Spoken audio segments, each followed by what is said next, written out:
And the next thing you want to do with the hitter is establish his dominant eye, or if he has a dominant eye. If not, he's cross-dominant. We're finding all of our research tells us that many good hitters are cross-dominant. To help explain this to your hitters, ask them to take their forefinger of their right hand, for an example, line it up with an object in the far distance 30 or 40 foot away.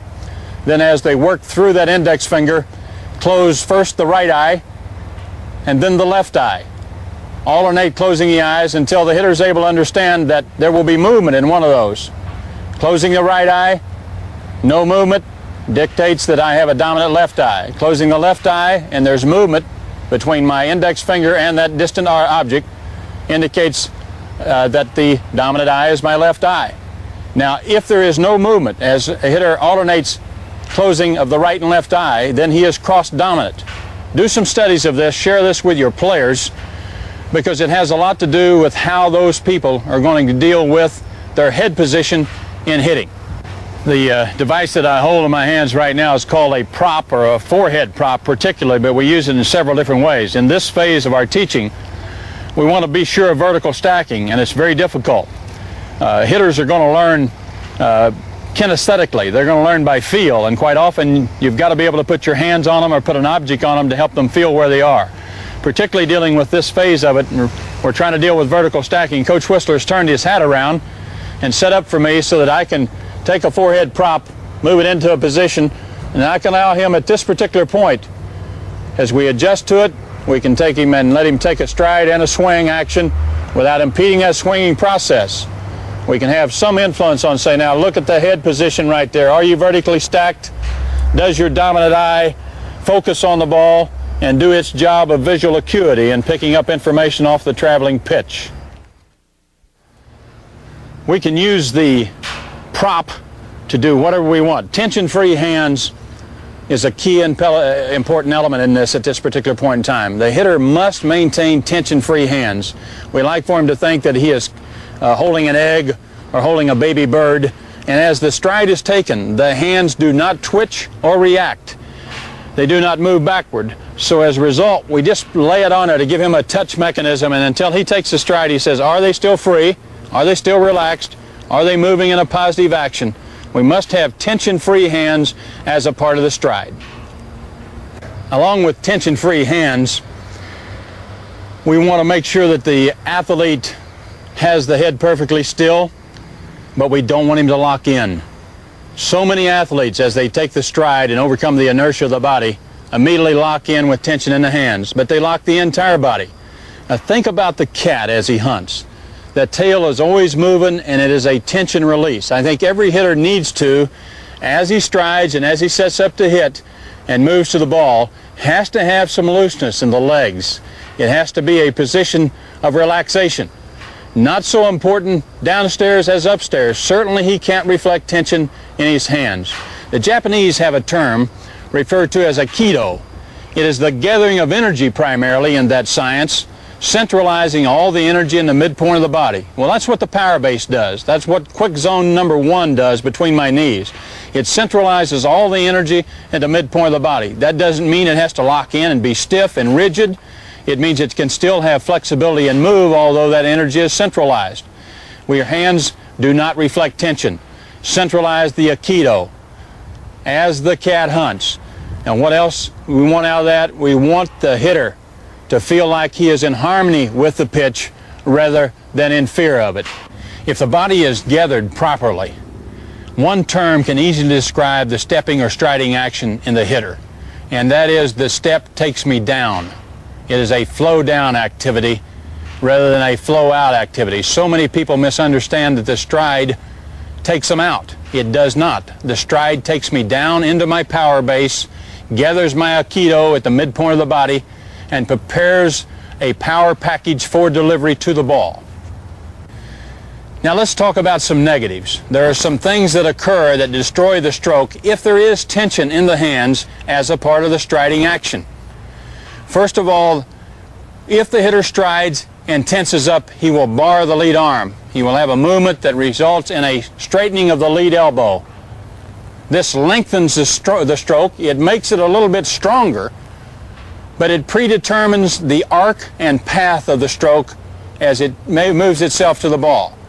It gives you a little more power, but it really reduces control of the bat and quickness in delivering the bat.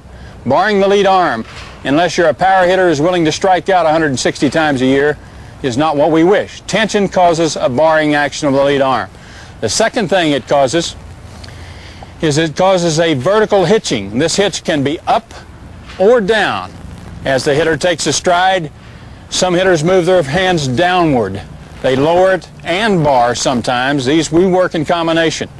Sometimes as they make a movement, the hitch is up. And again, it has a tendency to bar the lead arm. A third negative in tension in the hands as a part of the stride is a wrapping action. The barrel of the bat itself is wrapped up and behind the head of the hitter. Up and behind the head of the hitter. Now this gives us more power, but it slows the delivery of the bat the same distance that it takes to get it back out. If I wrap it 10 or 12 inches behind my head, then the bat's got to travel in there on the wrap. It's got to come all the way back out. It makes me longer and stronger. Makes me longer and stronger. But it sometimes doubles the travel time to the ball. Yeah, and it really creates a problem for me in bat delivery. I must make the commitment from wrap and hitch and bar much earlier. And tension in the hands, early tension in the hands as a part of the stride, makes this effect felt by every hitter. A couple of others that occur is we have a separation or a walk away. As the hitter takes a striding action, his hands move directly away from him. He leaves the hands behind.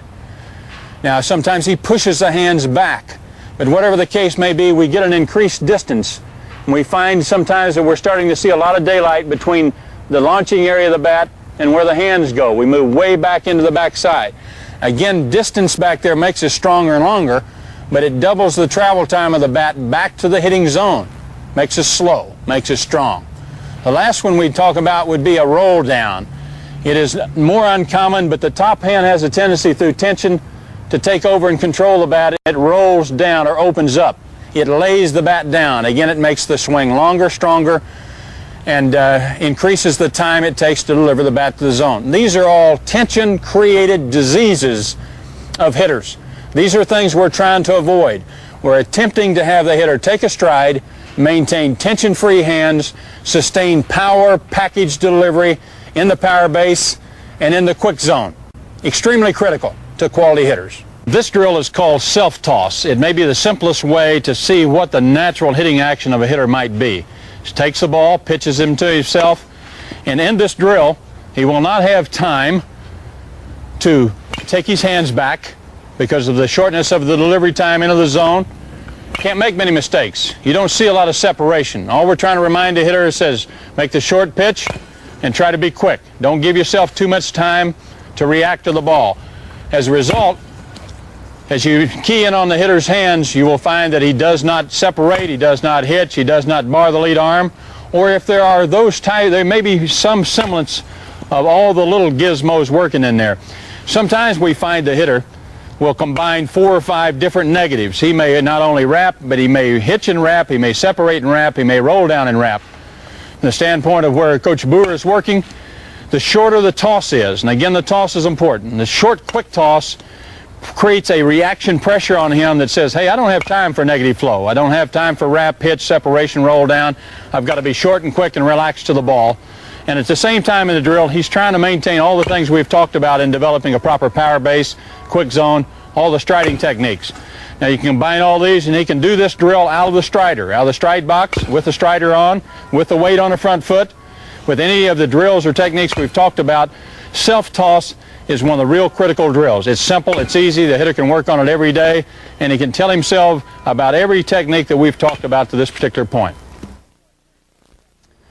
Let me review one point very quickly, and that is, earlier in the session we talked about using tetherball and using the inside muscles of the legs. Now we want that hitter to understand that he has to feel whatever tension in the legs is carried there in those inside muscles.